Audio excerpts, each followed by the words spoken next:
श्री गणेशाय नमः। श्री गुरुचरित्र अध्याय 34। श्री गणेशाय नमः। श्री गुरु म्हणती दंपतीसे एका तो पराशर ऋषी तया काश्मीर रायासी रुद्राक्ष महिमा निरोपी।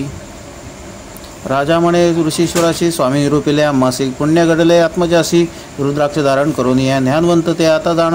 रुद्राक्ष करिता ते धारण पुढे याचे लक्षण कवणे परी वर्ततील। ऋषी म्हणे रायासी पुत्राचे होणार पुसशी एकता दुःख पावसी कवणे परी सांगावे। राजा विनवित ये वेळी स्वामी निरूपावे सकळी उपावकारावनी तत्काळी दुःखा वेगळा तुची करीशी ऐसे म्हणता ऋषेश्वर सांगता झाला विस्तार। एक राया तुझ्या कुमारा वर्षे 12 ईशसे तया 12 वर्षात राहिले असती दिवसात 8व्या दिवशी येईल मृत्यू तुझ्या पुत्रासी परियसा। ऐकून ऋषीचे वचन राजा मूर्छित झाला तत्क्षण करिता झाला रोदन अनेक परी दुःखित नाना परी गहीवरत मुनिवराचे चरण धरित विनवितसे स्त्रियसहित काय करावे म्हणून कृपानिधी पराशर सांगता झाला विस्तार। शरण रिगे जगद्गुरु उमाकांत शिवासी जिंकावया काळाशी उपाय असे परियसी सांगेन तुम्हा विस्तारेसी एकचित्ते अवधारा स्वर्ग मृत्यू पाताळाशी देव एक व्यंकेशी निष्कलंक परियसी चिदानंद स्वरूप देखा। ऐसा देव मूर्तिमंत रजोरूपे ब्रह्मसृजित सृष्टी करणे समर्थ वेद चारीच निर्मिले तया चतुर्वेदाशी दिदले तया चिरबिरांचीसी आत्मतत्व संग्रहासी ठेविले होते उपनिषद भक्तवत्सल सर्वेश्वर तेणे दिदले वेदसार रुद्राध्याय विस्तार दिदला तया ब्रह्मयासी। रुद्राध्यायाचा महिमा सांगता असे अगम्या याते नाश नाही प्राण अव्यय असे परियसा परतत्व शिवात्मक रुद्राध्याय असे अधिक परब्रह्म याने चतुर्मुख विश्वसृजिले वेदमते तया चतुर्मुखी देखा वेदचारी सांगे निका वदनी दक्षिण एका यजुर्वेद निरूपलिपिला ते या यजुर्वेदात उपनिषत द सारख्यात रुद्राध्याय विस्तरत सांगे ब्रह्मा मुनिवरा समस्त देव ऋषीशी मरीची अत्री परियसी आणिक समस्त देवांशी सांगे ब्रह्मा तये वेळी तेची ऋषी पुढे देखा शिकविते आपल्या शिष्याधिका त्यांचे शिष्य पुढे एका आपल्या शिष्याशी शिकविले याहुनी नाही आणिक मंत्र त्वरित तप साधत चतुर्विध पुरुषार्थ लादे त्वरित परियसा नाना परीचे पातक केला असेल महादोष रुद्र जाप्य होय निक तोची पावे परमपद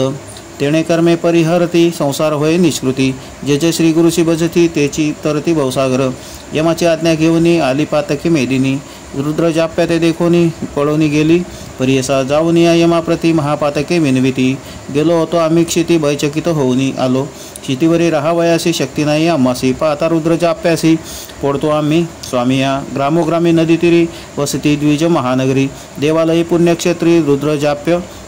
करिता ती एखादे समयी भक्तीसी म्हणतो रुद्राध्यायासी तोही पुण्यवंत कैसी होतो स्वामी यमराया इतके बोलती पातके ऐकून यम माथा तुके कोपोनी निघाला तवके ब्रह्मलोकात ये वेळी जाऊन या ब्रह्मयापाशी विनवी यम परियसी जय जय कमळवासी जगत्सृष्ट्या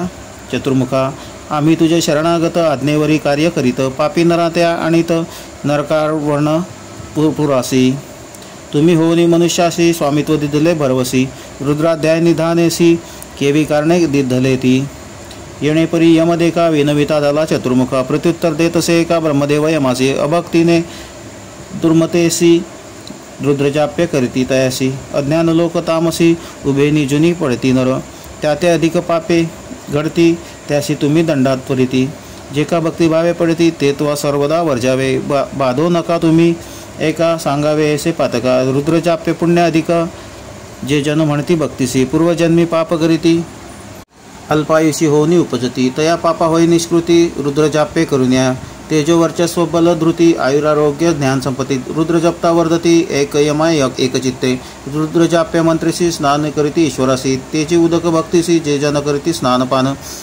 त्याते मृत्यू भय नाही आणि एक नवल पाही रुद्रजाप्य पुण्यदेही चिरंजीवी फळ असे रुद्रजपोनी उदकाशी स्नान केले या नरासी मृत्यू भीत असे तयासी तेही तरतील भवारणवी शतरुद्र अभिषेकासी पूजा करीती महेशासी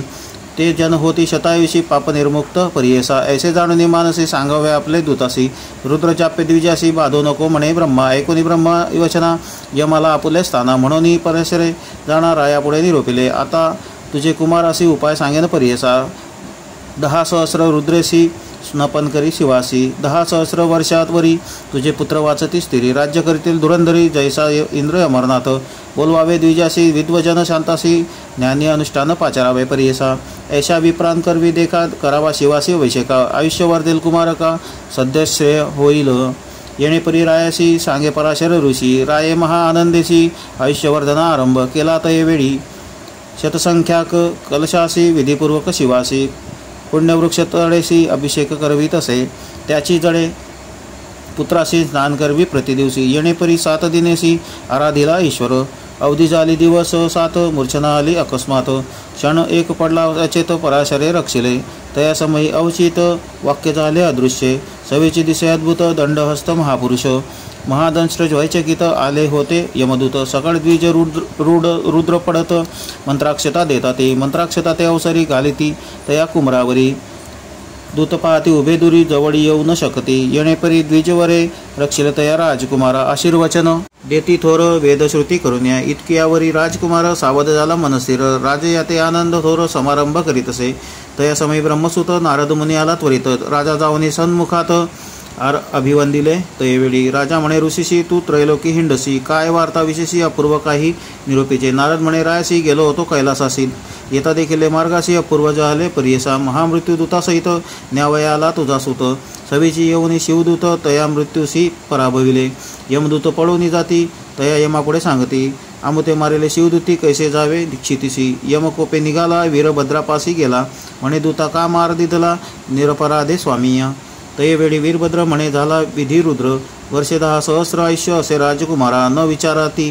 चित्रगुप्त वाया पाठवले त्वादूता व कटे केले शिवदूते जीवे सोडिले तुझे दूत बोलवून चित्रगुप्त विचारावे आयुष्य त्वरिता म्हणून पाठविले दूता चित्रगुप्ता पाचारिले पुस्ता चित्रगुप्ताशी काढूनी पाती पत्रासी 12 वर्षे आयुष्याशी राजकुमारा लिहिले असे तेथेचे लिहिले होते आणि 10 सहस्र वर्षे लेखा पाहुनी यम धरी शंका म्हणे स्वामी अपराध रुद्रजापे पुण्यकरिता आयुष्य झाले तुझ्या सुता मृत्यू ते जिंकले सत्य पराशर गुरु करिता ऐसा रुद्राध्याय महिमा पूजा करावी गुरु ब्रह्मा भिणे न लगे काळ यमा श्री गुरु म्हणती दंपत्तीसी इति श्री गुरुचरितामृते परमकथा कल्पतरो श्री नृस सरस्वतोपाख्याने सिद्धनामधारक संवादे रुद्राद्य महिमा वर्णनम नाम चतुस्त्रिशोऽध्यायः श्री गुरुदत्तात्रेयार्पणमस्तु श्री गुरुदेव दत्त।